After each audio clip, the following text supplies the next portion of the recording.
In the just first quarter of 2025, India has become the third largest startup hub globally by surpassing Germany and Israel. The Indian tech startups has raised over $2.5 billion, which is a 13% hike from the previous year quarter, considered as a testament to our growing innovation of our landscape. There are various sectors who are constantly driving innovation and leaving a remarkable positive economic impact, backed by 954.4 million internet users and maturing investment climate. These sectors promise unparalleled growth. Being an investor or an entrepreneur, one might encounter with this doubt or question that what are the top startup sectors in India? One of the most exciting transformations are electric vehicles and green mobility. This sector is doing more than building e-bikes and battery stations. It's working to decarbonize Indian transport, which is the third largest contributor to our carbon emissions. Startups like Ather Energy, Ola Electric, and Sun Mobility are leading this space, developing everything from EV scooters to smart battery swapping systems. And they're not alone. Government schemes like FAME 2, faster adoption and manufacturing of hybrid and EVs are injecting over Rs 10,000 crores to subsidies, infrastructure, R&D. Even FAME 3 is expected to expand support to rural EV adoption, electric tractors and intercity EV buses, as India aims to electrify 70% of commercial vehicles and 80% of two-wheelers by 2030, which ensures cleaner air, reduced oil imports, and whole new generation of green entrepreneurs. But there's another big story here: job creation. The sector is generating wide range of new age green jobs, including EV design engineers and automotive software developers, battery technicians and thermal engineers, data analysts for fleet and charging optimization. EV revolution isn't just about technology. It's about building careers, protecting the planet, and making India a leader in a global clean mobility movement.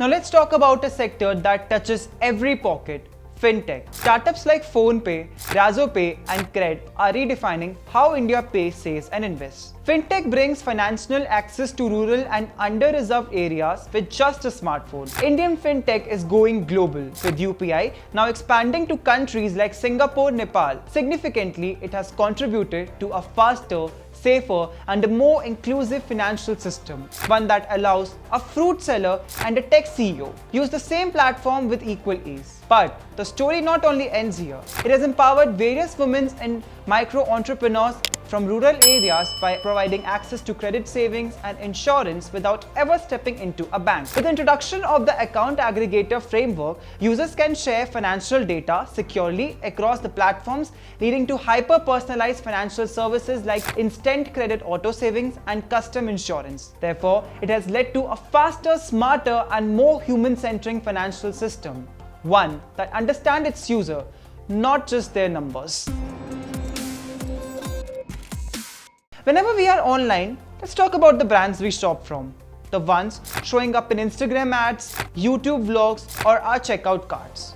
That brings us to the third big wave: direct-to-consumer brands, or D2C. But today's D2C isn't just about convenience, it's about identity. The brands are built around stories, values, and personal connections.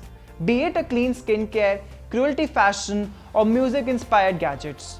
With the support from Startup India and Make in India, D2C founders are encouraged to manufacture locally and scale globally, using India as a springboard for international reach. Startups like M Caffeine, Plum Skincare, and the Salt Score are reaching customers directly through websites and social media. And this model works perfectly for the digital-first, brand-conscious Indian consumer. These brands aren't just selling products, they are building communities and trust while offering quality and affordability. With India's e-commerce market expected to cross $200 billion by 2027, therefore it is being predicted that D2C is set to dominate the digital shelves.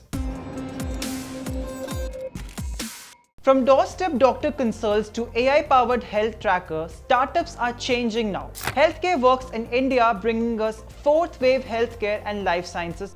Post-COVID healthcare startups have grown fast, bringing doctor consults, medicine delivery, and wellness tracking right to your phone. Startups are using machine learning for early diagnosis, wearable devices for chronic disease monitoring, and genomic data to build personalized treatment plans. Startups like Clink are offering low-cost subscriptions, and platforms like Tracto are making expert care accessible to all. With strong support from Ayushman Bharat Digital Mission, India is building a digital health ID for every citizen, bringing together medical records, prescriptions, and reports to single portable profile. To this, we can say this, that absolutely that healthcare in India is shifting from being reactive and hospital-based to being proactive, home-based, and deeply personalized. And finally, Agritech, where startups are helping farmers to grow better and earn more. As India is home to 150 million farmers, and with over 40% population of our country is dependent on farming, but many still rely on age-old methods. The startups under this sector helps farmers to grow better and earn more.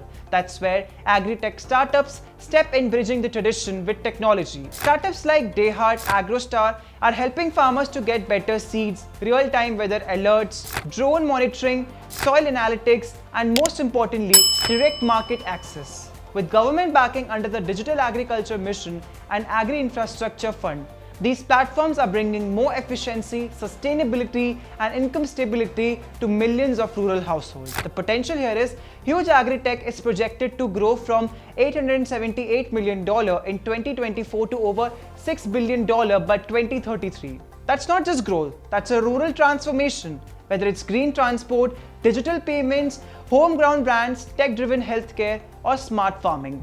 India's startup sectors are shaping future that's not only innovative but inclusive as well. With the right mix of talent, tech, and support, India isn't just building companies, it's building a future that works for everyone. Do hit the like button if you find this useful, and don't forget to follow us for more stories from India's buzzing startup ecosystem. Also, keep reading TICE news for more enticing startup news. See you in the next video.